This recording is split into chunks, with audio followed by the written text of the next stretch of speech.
Boa tarde, pessoal. Hoje a gente vai falar um pouquinho sobre Sócrates, tá? Muito conhecido na filosofia, e eu tenho certeza que uma vez ou outra na vida já ouvimos falar, né, dessa frase, já escutamos ela, já vimos na escola. Então é muito conhecida. Só sei que nada sei. Para Sócrates, esse era o caminho para se chegar a um determinado conhecimento.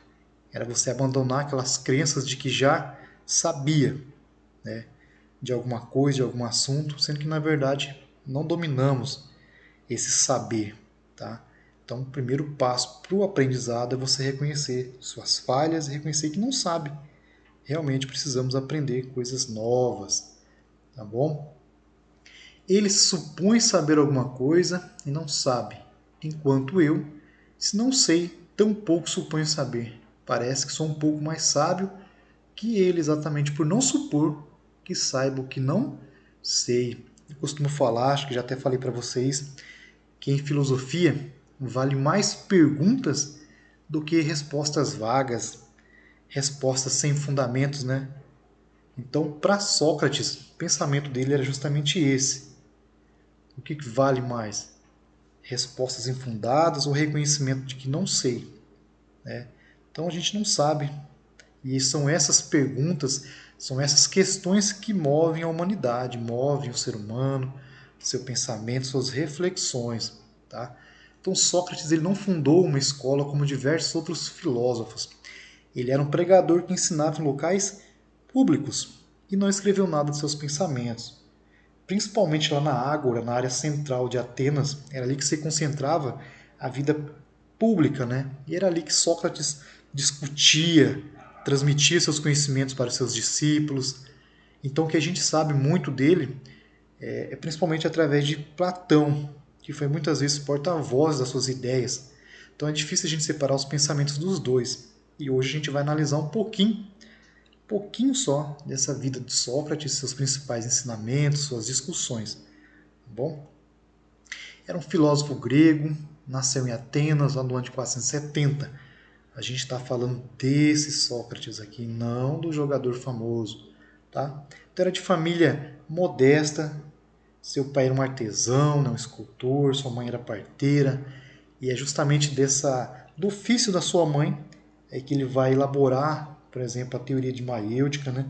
Com que ele dizia que ele também era um obstetra de pensamentos, ou seja, ele fazia nascer ideias, reflexões, pensamentos racionais para que se pudesse chegar a uma ação. Então mudava seus pensamentos. Então essa era a teoria dele, tá bom? Assim, seus primeiros estudos ali, seus pensamentos eram diferentes daqueles pensadores pré-socráticos que se preocupavam com a cosmologia, com os elementos, né, naturais. O seu foco era justamente o que? A natureza da alma humana, a verdade, a sociedade em si, a justiça, o que era o bem, o mal, a moral. Tá? Era nessas questões da natureza da alma humana que Sócrates vai se concentrar. Então, era considerado pelos contemporâneos um dos homens mais sábios e inteligentes. Em seus pensamentos, demonstra o quê? Uma necessidade grande de levar o conhecimento para os cidadãos gregos. Esse era o diferencial de Sócrates. Não se contentava apenas de ser sábio e inteligente, mas ele queria o quê?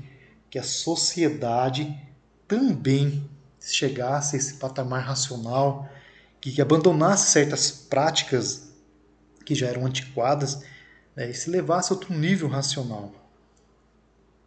Aqui a gente tem um diálogo entre Sócrates e um de seus discípulos, um diálogo bem interessante, tá? O professor não vai ler com vocês, porque, né, vou deixar para vocês lerem depois, para o vídeo não ficar pesado, para não atrapalhar vocês, mas façam a leitura, muito interessante. Sócrates não foi muito bem aceito dentro do contexto dessa aristocracia grega, pois ele defendia algumas ideias que eram contrárias ao funcionamento da sociedade grega. Tá? Ele questionava algumas verdades, questionava algumas contradições, alguns argumentos do que aconteciam ali. Então ele começa a questionar, principalmente essa cultura grega, tá? E assim, devido a esses questionamentos, vai fazer com que surja em torno de Sócrates alguma certa perseguição, algum certo temor de que ele acabasse corrompendo essa juventude. Então, antes dele surgir no panorama intelectual da Grécia, os filósofos estavam preocupados em explicar o quê? A questão natural, o surgimento do universo. Então, essa fase era pré-socrática. Já no século V ali, quando Sócrates começa a questionar, voltar suas pesquisas, sua filosofia para a questão antropológica do ser humano, tá? O indivíduo, a sua organização social. Então passam a se perguntar o que é a verdade, o que é o bem, o que é a justiça. São essas perguntas que vão mover os interesses de Sócrates e também, de certa forma, os interesses da humanidade. São essas perguntas que fazem com que a sociedade seja o que ela é. Então Sócrates vai criar um método de investigação, tá? Esse método de investigação que a gente já viu no começo ali, que é a maiêutica, são a técnica de trazer luz. Então, ele usa o quê? As sucessivas questões até se chegar a uma verdade. Então, ele abre o caminho para um verdadeiro parto de ideias, para que essas pessoas realmente cheguem a um consenso sobre o que estão falando, dialogando. A sabedoria passa a ter como objeto de pesquisa o homem, não mais o universo. Tá? Então, o que o Sócrates queria? Ele queria responder o quê? A questão que move a essência humana. Né? O que é a alma do ser humano? Sua razão, sua consciência, seu intelectual, sua personalidade, suas crenças, valores, sua moral. Então, mais do que cuidar do corpo, era necessário cuidar do quê? Da alma. Então, o educador assim teria o que? A tarefa de ensinar os homens a cuidar da sua própria alma. Sócrates se considerava um educador e, como tal, tinha por tarefa ensinar as pessoas a cuidar da alma mais do que do corpo e de suas riquezas. Então se buscava virtudes, tá? Valores, crenças, o cuidado com a alma. O princípio da filosofia de Sócrates estava na frase: conhece-te a ti mesmo. Então, antes de eu querer conhecer o mundo, eu tenho que me conhecer. Então, antes de se lançar em busca de qualquer verdade, o homem deve primeiro fazer o quê? Analisar a sua própria ignorância, reconhecer que não dominamos aquele saber. Para ele, o limite da sabedoria era a sua própria ignorância. Então, só sei que nada sei. Os erros que cometemos em nossa vida são culpa da nossa ignorância. Então, não se proclamava, sabe, tentava fazer com que as pessoas se sentissem ignorantes e que se admitisse a ignorância, fazer com que isso, né, começasse a questionar, perguntar, e através dessas questões, dessas indagações, se chegaria a um consenso de algum aprendizado. Tá? Então, devido a esses questionamentos, essa tentativa de fazer com que as pessoas conhecessem sua própria ignorância, vai fazer com que Sócrates ganhe algumas inimizades.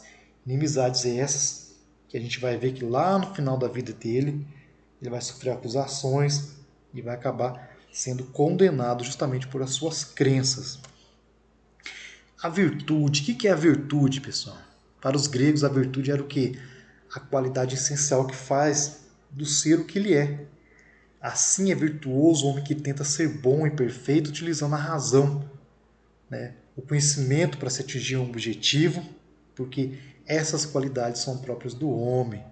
Então, o homem virtuoso ele não precisa renunciar aos prazeres, mas ele precisa o quê? De uma vida que seja sensata, uma vida que seja baseada na busca da razão, pelo esclarecimento, tá? Que seja um bom cidadão, um bom pai, um bom aluno, um bom esposo, né? Que suas crenças, seus valores sejam espontâneos, que sejam marcas da sua existência.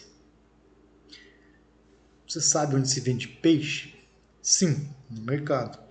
E sabe aonde os homens se tornam virtuosos? Não. Então me siga. Vamos lá. No campo da política, Sócrates era contrário à aristocracia democrática defendia que a república deveria ser governada por filósofos. Por que os filósofos, pessoal?